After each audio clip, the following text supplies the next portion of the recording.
Have you ever realized how a single small mistake can dramatically impact life in later years? Just one fall can result in a broken hip, extended hospital stays, or even the loss of independence. It's not a flashy issue. It's a quiet reality many seniors face daily. But what if there were certain ways to walk that could significantly lower the risk of falling, regardless of age or physical condition? This video focuses exactly on that. We'll explore 6 walking habits recommended by physical therapists and experts on aging that have helped thousands of older adults stay steady, active, and self-reliant. These aren't tricks or gimmicks. They're simple, proven changes anyone can start using today. Whether you're between 60 and 85 or care about someone in that age group, this information is essential.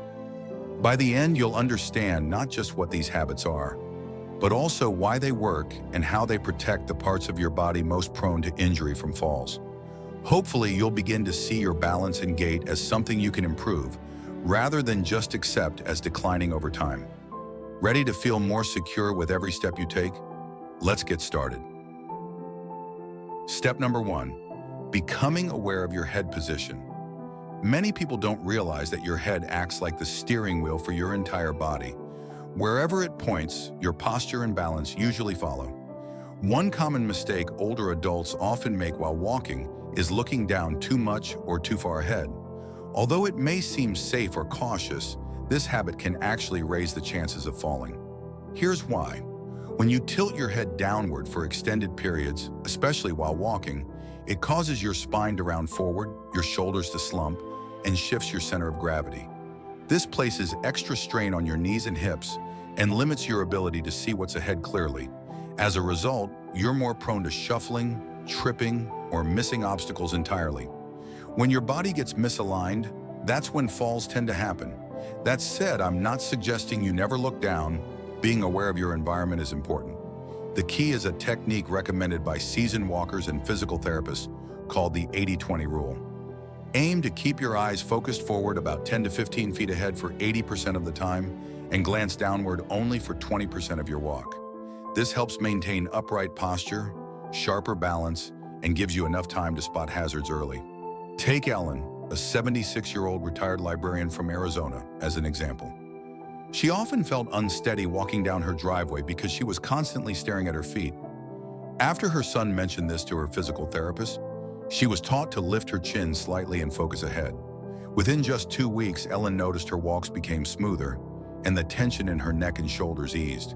She hadn't realized how much of her discomfort stemmed from her head position alone. This small adjustment is powerful, not only for better vision, but for how your body aligns itself around where you're looking. When your head is properly positioned, your spine aligns, your core engages, and your entire walking posture becomes more stable. The goal isn't merely to prevent falls, but to walk in a way that supports your whole body with every step. So if you often feel unsteady or find yourself fixated on the ground, try this. Adjust your head position. Let your gaze lead your movement, not your fear. Sometimes the simplest changes, like where we direct our eyes, can make the biggest difference. Step number 2, the importance of arm swing rhythm. This is often an overlooked but crucial element for maintaining stability while walking. Although walking might seem like a leg-driven activity, your arms play a vital role in keeping you balanced. When you stop moving your arms naturally or let them hang stiffly at your sides, you're losing one of your body's built-in mechanisms for stability. As we grow older, every bit of balance assistance becomes essential. Think of your arm swing as a natural counterbalance system. As your right leg steps forward, your left arm swings forward, and vice versa. This alternating motion helps maintain your center of gravity during each step. It's not just about keeping a rhythm, it's about distributing momentum evenly so you don't feel like you're tipping over to one side. However, many older adults unknowingly restrict their arm movement. This can happen due to arthritis or other joint pain in the shoulders, or simply because they're often holding something in one hand. But the most common reason is a subconscious fear of falling. This fear causes tension. People stiffen their arms and clench their hands, which disrupts the natural flow and balance of their walk. Take Josepha, for example. At 81, living alone in a small Oregon town, he started using a cane after a minor fall last year. Rather than improving his balance, Joseph found it worsening. When asked how he walked, he admitted his right arm barely moved because it was gripping the cane tightly. His physical therapist taught him to alternate cane use and incorporate deliberate arm swing exercises. This small adjustment made a huge difference. Since then, Joseph hasn't stumbled once. So what can you do? Start by becoming aware of your arm movement. Practice swinging your arms gently as you walk. Keep your elbows relaxed and your hands unclenched. There's no need for exaggerated motions like a brisk power walk, but aim for a smooth, natural rhythm. Some people find it helpful to count their steps in sync with their arm swings to keep the movement balanced on both sides. If one arm has limited mobility because of injury or stiffness, focus on moving the other arm as much as possible. An active arm, even on one side, provides better momentum control than none at all. If you're finding these tips helpful, please leave a comment with the number 2 below to show you're following along. And if you haven't subscribed yet, consider subscribing and turning on notifications so you won't miss future videos. Your support allows us to keep creating useful and inspiring content. Now let's keep moving forward. Step number 3, landing from heel to toe. The way your foot strikes the ground plays a crucial role in safe walking. It can be the difference between steady footing and a sudden fall. Surprisingly, many older adults develop a tendency to walk flat-footed or even land on their toes first, which slowly undermines their balance over time. Let me explain the proper sequence of a walking step. Ideally, your heel should touch the ground first, then your weight rolls forward through the foot to the ball and toes, which then push you off into the next step. This heel-to-toe motion isn't just about making your walk look smooth, it actually helps absorb impact, keeps your stride aligned, and stops your toes from catching on the floor. However, as we age, joint stiffness, especially in the ankles or hips, often makes people hesitant to land on their heels. Sometimes it's due to pain or fear of falling. As a result, many begin shuffling their feet. While shuffling might feel safer, it's ironically a major cause of trips, stubbed toes, and awkward missteps. Take Doris, a 76-year-old living with her daughter in Michigan. She had fallen twice in her kitchen, both times seemingly tripping over nothing. When her granddaughter filmed her walking across the room for a doctor's video call, they noticed Doris was walking almost flat-footed. After several weeks of consciously practicing heel-first steps while holding on to a counter for support, Doris's stride improved noticeably. She also reported less knee discomfort. Why?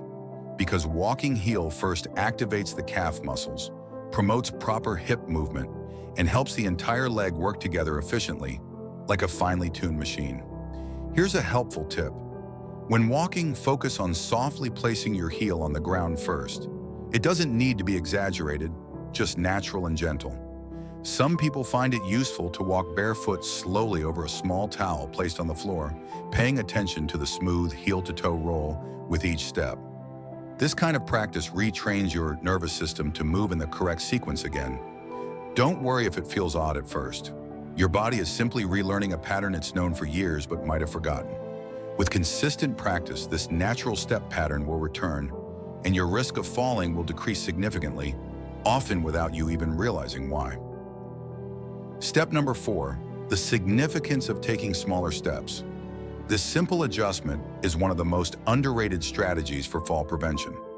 Although it may seem too basic to make a difference, the length of your steps greatly influences your balance while walking. Longer strides might feel more natural, especially because that's how many of us walked when we were younger. However, after reaching a certain age, typically past 70, taking longer steps can unknowingly increase your risk of falling. When you stretch your front foot too far forward, your center of gravity shifts too far behind your body. This shift puts extra strain on your knees, disrupts your hip alignment, and slows your ability to react quickly. If you encounter a hazard such as an uneven surface, a loose rug, or experience sudden dizziness, this imbalance makes you more vulnerable to tripping or falling. Conversely, taking shorter steps helps keep your weight directly over your feet, giving you better control and quicker reaction times. It also stabilizes your upper body, which is something your inner ear and balance system greatly appreciate. Think about how toddlers walk when they're learning. Small steps, arms out for balance, and close to the ground. They prioritize stability before speed. As we age, we should adopt that same wisdom. Focus on stability first, then movement. Consider Larry, a 79-year-old widower from Florida. He had developed a habit of taking long steps, believing it would help him get around faster. Despite this, he kept stumbling even in familiar places like his own porch. After a physical therapist guided him to shorten his steps and slightly increase his pace, everything changed. Larry hasn't fallen since and even feels less fatigued because his muscles no longer work as hard to correct imbalance. Here's a practical tip. Walk on a flat surface and count how many steps you take in 10 seconds. Then try again, this time taking slightly shorter steps, and see if your step count increases. If it does, that means you're taking quicker, smaller steps, the ideal way to walk. If you use a cane or walker, apply the same principle. Move your aid just slightly ahead of your foot, not far in front of you. Keep your movements close and compact. Your body will thank you. If you're finding these tips helpful, please comment the number 4 below to show you're following along. And if you haven't subscribed yet, consider subscribing and turning on notifications so you won't miss future videos. Your support helps us keep creating valuable content to educate and inspire you. Now let's continue moving forward. Step number 5. Core strength equals balance strength. This is a key factor many seniors tend to overlook, yet maintaining even a modest level of core muscle strength can dramatically improve the way you walk. When people think about preventing falls, they usually focus on the legs, the calves, knees, and ankles. However, true balance begins at the center of your body. Your core consists of your abdominal muscles, lower back, and hips, all working together to keep your spine upright and your body steady as you move. If your core is weak, other parts of your body try to compensate. Your legs become tense, your posture may slump, and your gait can turn unsteady. That's when wobbles and stumbles start to appear. Here's the encouraging part. Building a stronger core doesn't require doing sit-ups or hitting the gym. There are simple, gentle exercises perfect for seniors that can make a big difference. For example, while standing near a sturdy chair or countertop, try lifting one foot just a few inches off the ground and hold it for about 5 seconds before switching to the other foot. Doing this a few times daily helps wake up your core muscles and signals your brain that it's time to focus on balance. You can also engage your core by lightly tightening your abdominal muscles during everyday activities like brushing your teeth or walking down the hall. Simply pulling your belly button gently toward your spine for a few seconds activates those important muscles. No one will notice you doing this, but your body will become stronger with each effort. Take Mary, an 82-year-old who used to fall regularly in her garden. After incorporating these small core strengthening habits into her daily routine, she now describes feeling as if her body is firmly grounded, an almost invisible but powerful sense of stability. This steady feeling comes from a strong core. So don't think core strength is only for athletes or younger people. Instead, see it as your secret weapon for walking safely. A strong center supports your balance, and balance gives you the freedom to move confidently and independently. Step number 6, paying attention to floor patterns and transitions. Many older adults who experience falls don't trip over large obstacles. Instead, they stumble because their brain didn't fully notice a subtle change in the surface beneath their feet. Here's why this happens. As we get older, our depth perception and reaction times slow down slightly. When the color or texture of the floor shifts, or when you move from a bright room into a darker hallway, your brain needs extra time to adjust. That brief delay or moment of confusion can be enough to cause a misstep. Even something as simple as stepping from carpet onto tile can become a challenge. The feel underfoot changes, the traction shifts, and even the sound differs. If your brain isn't fully alert, you might falter without even realizing it. So here's a useful strategy. When you're moving through your home or any building, try mentally noting changes in the flooring before you step onto them. For example, as you approach a rug or a tiled floor, quietly tell yourself rug or tile. This small practice helps you focus on your body and surroundings, effectively switching on your awareness. It might sound a bit strange, but this habit actually helped a 78-year-old man named Alan avoid a serious fall in his kitchen.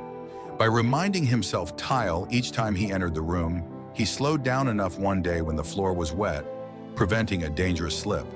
Also, be cautious around shiny, high-gloss floors. They may appear spotless, but reflections can confuse your depth perception, especially under bright overhead lights. This glare can cause uncertainty in your steps, even when the floor itself is perfectly level. Additionally, if you wear bifocals, remember that the way your lenses shift can distort your view of the ground, making it harder to judge distances accurately. Always take an extra moment when stepping down stairs or curbs. That brief pause might seem small, but it can prevent serious injuries and save you from weeks of recovery. If you're still watching and finding these tips helpful, please comment number 6 below to show you're here. And if you haven't already, consider subscribing and turning on notifications so you won't miss any future videos. Your support helps us keep creating content designed to inform and inspire you. Final thoughts. One of the toughest challenges of aging isn't just the physical changes. It's the fear that often comes along with them. The fear of falling or being unable to get back up can feel overwhelming. But here's something important to remember. You have more control than you think. Every one of the 6 walking habits we discussed today is something you can begin practicing immediately. Not next week, not after buying special equipment, but right now with your own feet and a bit of mindfulness. The reality is, by making these small adjustments, you're not only protecting your body, you're also rebuilding your confidence. That confidence leads to greater independence, which is truly one of the most valuable things we can hold on to as we grow older. So don't let the fear of falling take away your peace of mind. You have the ability to walk with strength, to stay steady, and to inspire others who might feel uncertain or hesitant about moving around. Now, I'd love to hear from you. Did any of these tips catch you off guard? Have you tried any of them before? Or is there one that you're excited to start practicing tomorrow? Your experience matters, and sharing it could encourage someone else on their journey too. Thanks for spending time with us today. We'd love to hear your thoughts. Please leave a comment below sharing one thing you learned and how you plan to apply it in your life. Your feedback means a lot and motivates us to keep creating helpful content. If you found this video useful, don't forget to like, subscribe, and share. Your support allows us to continue producing videos that inform and inspire. Thanks again for watching, and we can't wait to see you in the next one.